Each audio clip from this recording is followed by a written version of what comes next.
Hello students, welcome to Rudra coaching classes.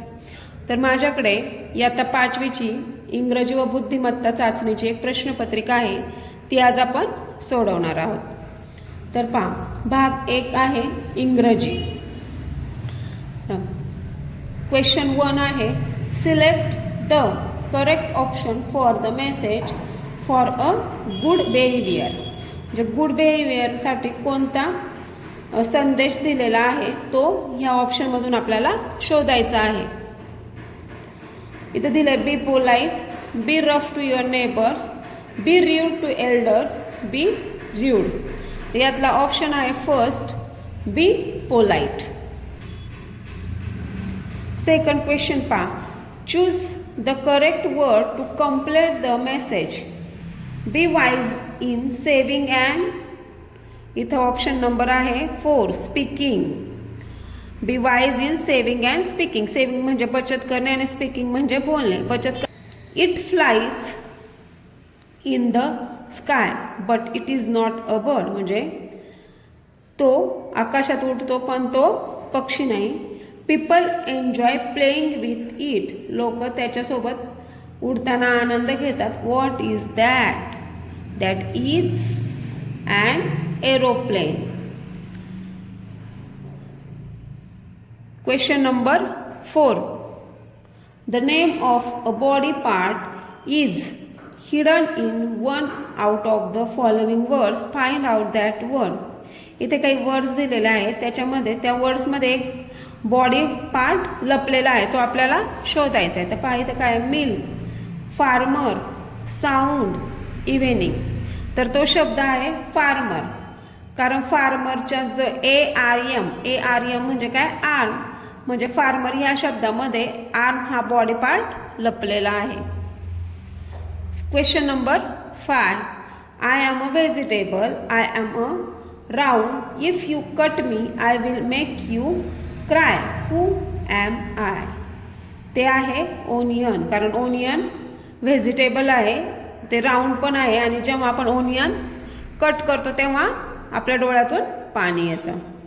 Question number 6. What is the following motto related to? Choose the correct alternative. A health is wealth. आता याच्यासाठी एक motto आहे, म्हणजे हा आहे happiness. Solve the riddle. It has 3 blade, they go round and round, it gives cool air, what is it? It is a fan. कारण फॅनला 3 blade असतात आणि तो गोल गोल फिरतो आणि त्याच्यामुळे आपल्याला हवा थंड येते. Question number 8. which of the following is an instruction? I have a pen, can I go to the toilet, please help me, shut the door. Shut the door.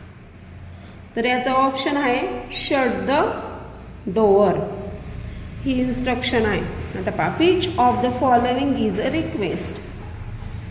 Draw a picture, I need your help, will you please tell me again, do you need help. आता request करणारं sentence कोणतं आहे? Will you please tell me again, हे आहे request करणारं sentence. Question number 10 आहे, choose the correct sentence for seeking permission. Permission घेण्यासाठी कोणतं करेक्ट सेंटेन्स आहे? Will you help me please, don't shout, can I come with you, what's the matter. इथं आहे option number 3, can I come with you. आता question number 11 पहा, what will you say if someone thank you. कोणी जर तुम्हाला thank you म्हणेल तर तुम्ही त्याला काय बोलणार? फर्स्ट आहे सॉरी, सेकंड आहे थँक्यू व्हेरी मच, थर्ड आहे यू आर वेलकम, आणि फोर्थ आहे डोंट वरी. तर ह्याचा ऑप्शन नंबर आहे 3, यू आर वेलकम. जर कोणी आपल्याला थँक्यू बोललं तर आपण त्याला रिप्लाय देतो you are welcome. Vedant and his team won the football match. Their friends said, congratulations, best of luck, happy birthday, goodbye. तर पहा, वेदांत आणि त्याची टीम फुटबॉल मॅच जिंकलेली आहे. मग आपले फ्रेंड्स, त्याचे फ्रेंड्स त्याला काय म्हणणार जिंकल्यानंतर? Congratulations. Option number 1. Question number 13 आहे, which article can be use in the given sentence? I always drink dash dash sweet milk. आता इथं आर्टिकल दिले पहा. फर्स्ट आहे अ, इथं आहे द, इथं आहे नो आर्टिकल आणि इथं आहे ॲन. तर इथं क्वेश्चन ऑप्शन नंबर 3 आहे नो आर्टिकल, कारण मिल्क हे आहे अनकाउंटेबल नाउन, त्याच्यामुळे इथे आर्टिकल येणार नाही, म्हणून option number 3. Question number 14. Complete the sentences using correct preposition. What's the matter dash dash you. आता इथे एक प्रिपोजिशन भरायचे करेक्ट. तर पहा, इथे फर्स्ट आहे ऑफ, इथे आहे ऑन, इथे आहे विथ आणि इथे आहे टू. ह्याचा ऑप्शन नंबर आहे 3. With. What's the matter with you. Question number 15. Identify the adjective. आता ॲडजेक्टिव्ह म्हणजे काय? Describing word. तर इथं फर्स्ट आहे क्लेव्हर, क्लेव्हरली, क्लेव्हरनेस, क्लेव्हरिझम. तर ह्याचा ॲडजेक्टिव्ह आहे clever. Which of the following is not an adverb. ह्याच्यापैकी कोणतं ॲडव्हर्ब नाही आहे हे आपल्याला शोधायचं आहे. तर फर्स्ट पहा, नाईसली, केअरफुली, बोल्डली आणि लवली. आता हे फोर्थ आहे लवली. लवली हे ॲडव्हर्ब नाही आहे, हे आहे ॲडजेक्टिव्ह. जरी याला शेवटी ly लागला आहे तरी पण हे ॲडव्हर्ब नाही आहे. Question number 17. Choose the correct verb to complete the given sentence. He his dash dash नाव. इथे आहे प्ले, प्लेड, प्लेइंग, प्लेज.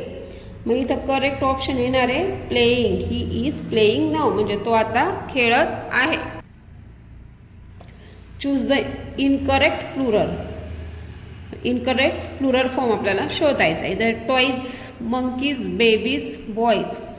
तर ह्याचा इनकरेक्ट आहे टॉईज, कारण टॉयचं टॉईज होतं पण त्याचं स्पेलिंग वेगळं आहे, TOYS असं होतं टॉईज. नंतर पहा, क्वेश्चन नंबर 19 आहे find the odd word out. इथे oxen, children, teeth, biscuit. Odd one out. आता हे सगळे प्लुरल आहेत, जसं ऑक्सन, चिल्ड्रन, टीथ. तर बिस्किट हे आहे सिंग्युलर, म्हणून बिस्किट हा ऑड वर्ड आहे. Find the odd pair out. आता इथं फक्त पहा, इथे am, well, is, was, has, had, are, were. तर ॲमचं इथं दिलं आहे वेल, म्हणजे हा आहे ऑड पेअर, कारण इज, वॉज, इजचं वॉज होतं, हॅजचं हॅड होतं, आरचं वेअर होतं, पण ॲमचं वेल होत नाही. ॲमचं वेअरच झालं असं भूतकाळी रूप. आता choose the correct letter of the alphabet to the complete the riddle. आता इथं रिडल दिलेलं आहे. इथं एक आपल्याला वर्ड शोधायचा आहे. इथं जर ओ टाकला तर इथं होणार आहे, इथं होणार आहे डॉग, इथं होणार आहे गॉड. ॲक्रॉस वी प्रे टू हिम ऑलवेज, म्हणजे आपण त्याची नेहमी पूजा करतो, म्हणजे ते आहे गॉड. आणि डाऊनचा आहे a pet animal that guards our house. एक पेट एनिमल आहे, तो आपल्या घराची राखण करतो, तो आहे डॉग, म्हणजे इथं आला ओ. Option number 4. क्वेश्चन नंबर 22 पहा. I have a face but no eyes. मला फेस आहे पण आईज नाही आहे. I have hands but no arms. मला हात आहे पण बाहू नाही आहेत. My hands move over my face all a day. माझे जे हात आहेत ते माझ्या फेसवरून दिवसभर फिरत राहतात. What am I. तर ते आहे क्लॉक, कारण क्लॉकला फेस असतं, आईज नाही आहे. त्याला हँड्स आहेत पण आर्म नाही आहेत, आणि क्लॉकचे जे हँड आहे ते दिवसभर त्याच्या फेसवरून फिरत असतात. तर पहा, इन्स्ट्रक्शन फॉर क्वेश्चन 23 to 25, 23, 24 आणि 25 साठी द इन्स्ट्रक्शन्स आहे. Read the given passage carefully and choose the correct alternative. आता इथं एक पॅसेज दिला आहे, तो आपल्याला रीड करायचा आहे आणि त्याच्यावरून ह्या क्वेश्चनचे आन्सर्स द्यायचे आहेत. पहा आता, Meena and Sagar went to a circus. म्हणजे मीना आणि सागर सर्कसमध्ये गेले. ते took their seats inside the big tent. Soon the circus show began. The band played music. The dogs pulled a cart. The elephant pushed a football and played with it. The tiger sat on the stool. The monkeys rode bicycle. The clowns played many funny tricks. Everyone laughed. आता पहा, त्याच्यावरचे हे question आहे. Question number 23 पहा. The circus was perform. इथं option आहे in a hall, in a ground, in a tent, in a circle. आता इथं पहिलंच आहे पहा, Meena and Sagar went to a circus. They took their seats inside the big tent. म्हणजे ती सर्कस कुठे आहे? टेंटमध्ये. Choose another word from clown. क्लॉनसाठी वेगळा वर्ड चूज करायचा आहे. Jockey, joker, comedian, actor. Clown means joker. तो option number 2. Question number 25. The monkeys dash dash sat on stools, pull a cart, play football, rode bicycle. पाहिलं दिले, the monkeys rode bicycle. The monkeys rode bicycle. Option number 4. तर आपण ही जी question paper आहे, पूर्व उच्च प्राथमिक शिष्यवृत्ती परीक्षेची जी प्रश्नपत्रिका आहे इंग्रजी आणि बुद्धिमत्ता, त्यातलं इंग्रजीचे जे 25 क्वेश्चन्स आहेत इथपर्यंत, ते पूर्ण इथपर्यंत जे 25 क्वेश्चन्स आहेत ते सॉल्व केलेले आहेत. आता यातला बुद्धिमत्ता राहिलेला आहे, ते मी पुढच्या व्हिडिओमध्ये तुम्हाला सोडून दाखवणार आहे. तर तुम्हाला जर हा व्हिडिओ आवडला असेल तर व्हिडिओला लाईक करा, शेअर करा आणि सबस्क्राईब करा.